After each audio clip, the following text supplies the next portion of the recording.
Hello friends, आज हम एक स्पेशल सेशन लेंगे जिसमें बात करेंगे कि हम आपके नेगेटिव मार्किंग को कैसे कम करा सके और आपकी क्वेश्चन की एक्यूरेसी को कैसे बढ़ा सके। तो इस सेशन को पूरा देखिए और समझिए कि आप अपने एग्जाम में इसका कितना फायदा होगा। एटलीस्ट आप 10 से 15 क्वेश्चन की जो मार्जिन आपकी बन रही थी वो आपको आगे लेके जाएगी। तो सबसे पहले ये समझना है कि निगेटिव मार्किंग स्कीम में आपके एग्जाम में निगेटिव मार्किंग किस स्कीम के तहत होती है। जैसे कि पेट में यूपी ट्रिपल एससी के एग्जाम जो है, जैसे अभी लेखपाल होने वाला है, उसमें निगेटिव मार्किंग है 1/4। अब 1/4 का मतलब आप मैथ्स में क्या समझते हैं, 0.25। लेकिन निगेटिव मार्किंग के हिसाब से अगर आप 4 क्वेश्चन गलत करते हैं तो आपका एक सही क्वेश्चन जो है वो भी गलत हो जाएगा। तो टोटल नंबर ऑफ क्वेश्चंस यहाँ कितने हो गए? 5 हो गए, हुए ना? 5 हुए, और 5 हुए तो आपको 4 क्वेश्चन गलत, 1 2 3 4 और एक आपका सही था, तो आपको मार्क कितना मिलेगा? आपको मार्क मिलेगा 0। ठीक, ये बात आप समझ गए।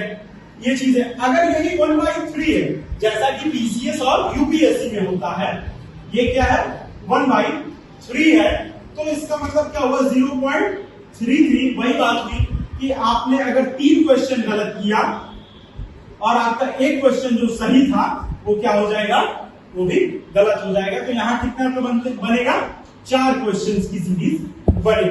तो सबसे पहले हम समझेंगे, क्योंकि हालिया एग्जाम हमारे इसी पैटर्न पे है, 1/4 के स्कीम।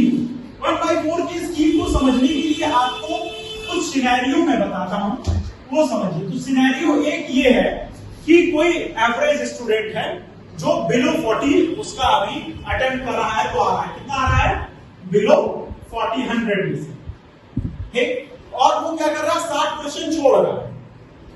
ठीक, 60 क्वेश्चन छोड़ रहा है, तो एक अनुमान लगाइए कि आप 40 से ज्यादा तो नहीं पा सकते, और एक एवरेज क्या होना चाहिए। एक सिनेरियो ये लीजिए कि आप 55 प्लस यानी 60 और एक 75, ये 3 सिनेरियो है कि आप इस लेवल पे आ रहे हैं, बिलो एवरेज, एवरेज और आप टॉपर है। ठीक, अब आपको ये समझना है कि आप इस 60 क्वेश्चन के साथ ऐसा क्या करें कि आपका ये 40 मैक्सिमम बढ़ जाए। ठीक, और 60 क्वेश्चन में आपको एकदम ज्ञान नहीं है। एकदम ज्ञान नहीं है तो मतलब आप शून्य हैं, आपका ये दिमाग ऊपर वाला एकदम खाली है, एकदम शून्य है। तो आपने ये देखा कि आप 5 क्वेश्चन में 1 2 3 4 और 5 क्वेश्चन में जब आप 4 गलत करते हैं और एक सही करते हैं तो भी आपका क्या होता है, नेगेटिव मार्किंग क्या आता है, 0 आता है। इस चीज को आप समझ रहे हैं, 0 आता है। तो आपको अटेम्प्ट करने से डरना नहीं, बस आपको अटेम्प्ट करने में करना क्या है कि आपको कोई एक ऑप्शन, जो अभी तक आप 40 किए हैं उसमें से सबसे ज्यादा ऑप्शन कुछ होगा कि यार सबसे ज्यादा आंसर सी का आया है, बी का आया है, तो आपको उन दोनों में से कोई एक चुन लेना है, सी या बी। लेकिन ये मत करना कि पांचों में A B C D A, ऐसे नहीं लगाना है। आपको पांचों में क्या करना है, या तो बी लगाना है या तो सी लगाना है। जैसे मान लीजिए मैंने ये पांचों में लगा दिया।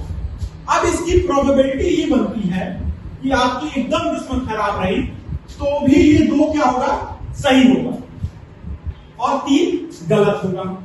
ठीक, 2 सही 3 गलत में भी आपको कितना, एक क्वेश्चन का क्या है, बेनिफिट है, एक क्वेश्चन की बेनिफिट हो रही है।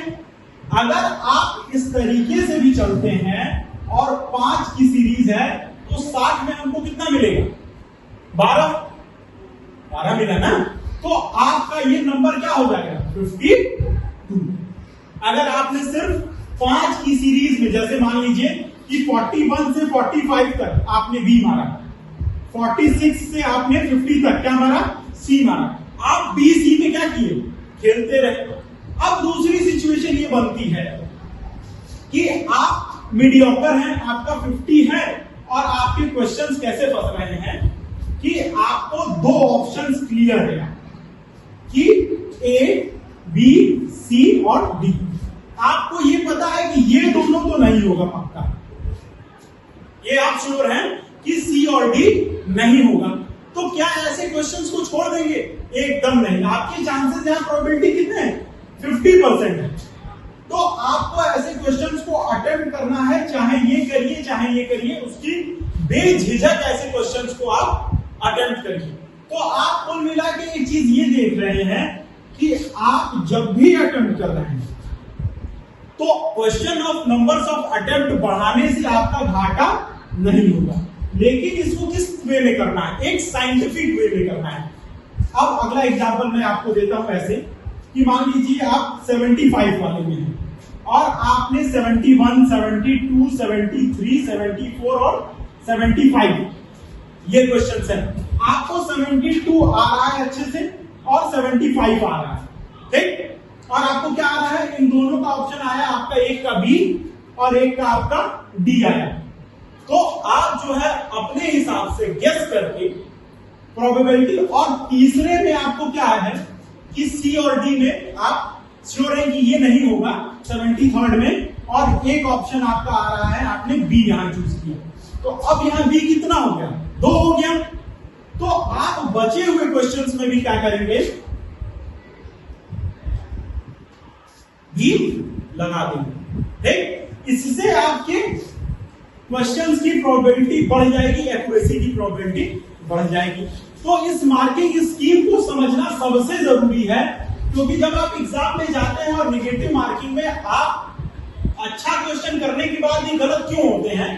आपकी ज्यादा काबिलियत के अनुसार। आप एक में नहीं आ रहा है तो ए मारे, दूसरे में सी मारे, तीसरे में डी मारे, चौथे में क्या किए? फिर ए और बी। मतलब आप गेस करते हैं, मेयरली गेस। जब आप मेयरली गेस ही कर रहे हो तो सिर्फ एक रखो ना, इसको एक रखोगे तो एटलीस्ट 0 का चांस रहेगा, और इसको 4 रखोगे ना तो माइनस में होने के आपके चांसेस जरूरी है।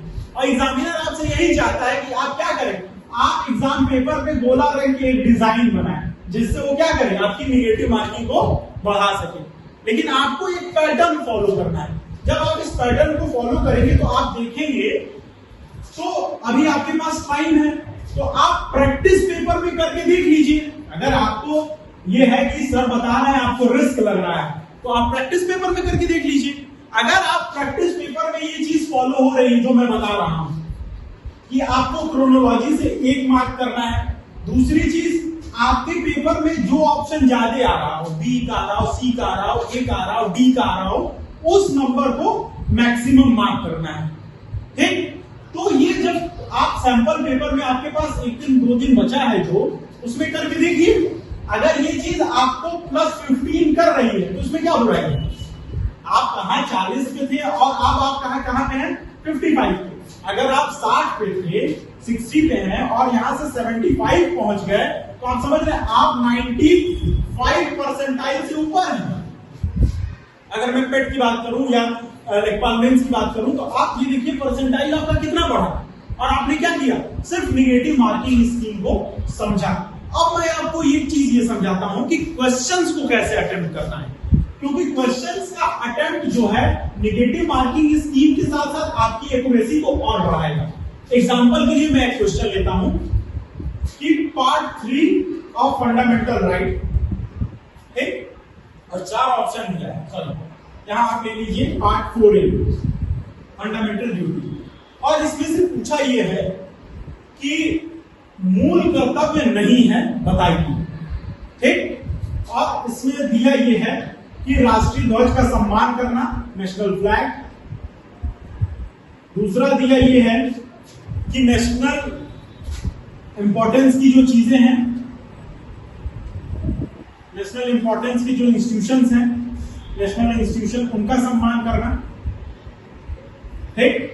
तीसरी बात ये दी गई है कि पेरेंट्स की ड्यूटी है, पेरेंट्स ड्यूटी क्या है? माता पिता का कर्तव्य है कि वो अपने 6 से 14 साल के बच्चों को क्या करें? स्कूल भेजें।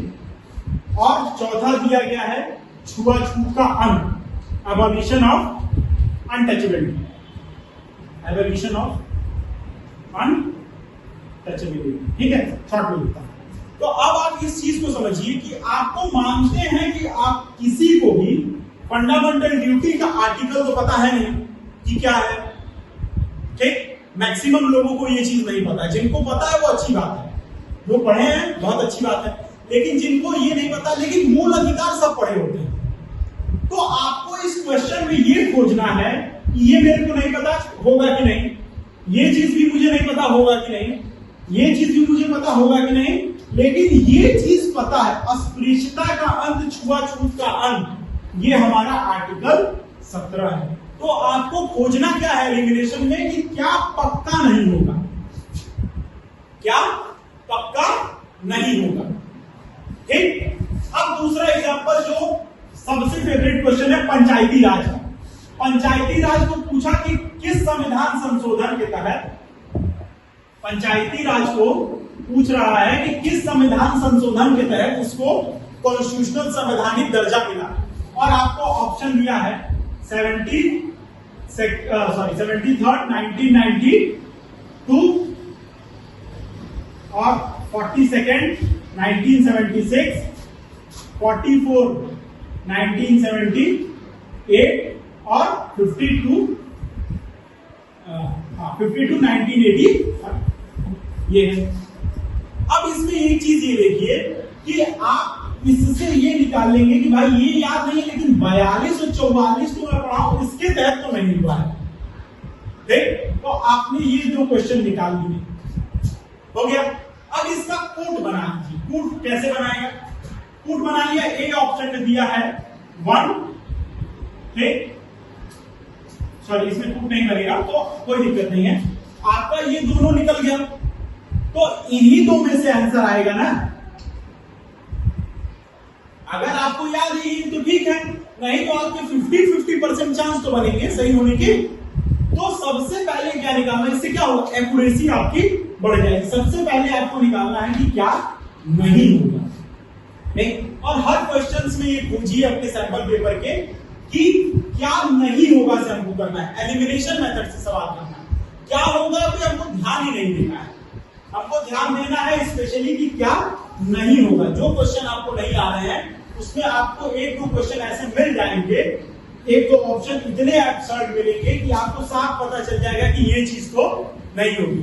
जैसे मान लीजिए कि पंचायती राज का ही पूछ दे कि किस शेड्यूल में है, ठीक, तो आपको पता नहीं है, कि आपको कंफ्यूज लग रहे हैं कि 11 में है कि 12 में है, और ऑप्शन क्या दिया है, ऑप्शन दिया है 11, 9, 10, 4।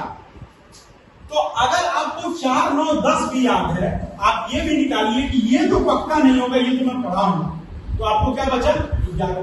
तो जो एग्जाम में कंफ्यूजन होता है ना, उसको क्या करेगा, दूर करेगा आपका एलिमिनेशन मेथड। इस चीज को आपको एकदम समझ के चलना है। और निगेटिव मार्किंग स्कीम में सबसे बड़ी आपकी गलती ये है कि आप क्वेश्चंस को छोड़ के आते हैं, छोड़ना नहीं है। अगर आपको चारों ऑप्शन, ये अलग बात है कि आप 90 कर लिए हैं और 10 नहीं आ रहा है तो आप छोड़ दीजिए, लेकिन आप 40, 60 और 75 के दौरान है तो आपको पूरा क्वेश्चन अटेम्प्ट करना चाहिए। और ये आप सैंपल पेपर में करके देख लीजिए। और एक चीज, ये माइंडसेट के साथ एग्जाम में जाइए ना कि जो भी आएगा, चाहे जो भी पूछा आएगा, मुझसे बाहर अगर पूछा, अगर मैंने नहीं पढ़ा है तो किसी ने नहीं पढ़ा है। माइंडसेट एकदम आपका क्लियर होना चाहिए कि एग्जाम में जो भी आए, जो भी क्वेश्चन आ रहा है, हमको क्वेश्चन नहीं आ रहा तो हमको उसका ऑप्शन आना चाहिए। अगर ऑप्शन से निकालिए, मतलब किसी तरीके से आंसर निकालना है, तो एग्जाम से पहले 2 लाइनें एकदम याद करके जाइए।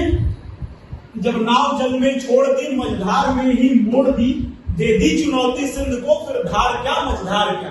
अब आप पेपर एग्जाम हॉल में चले गए हैं तो आपको पेपर करना ही है।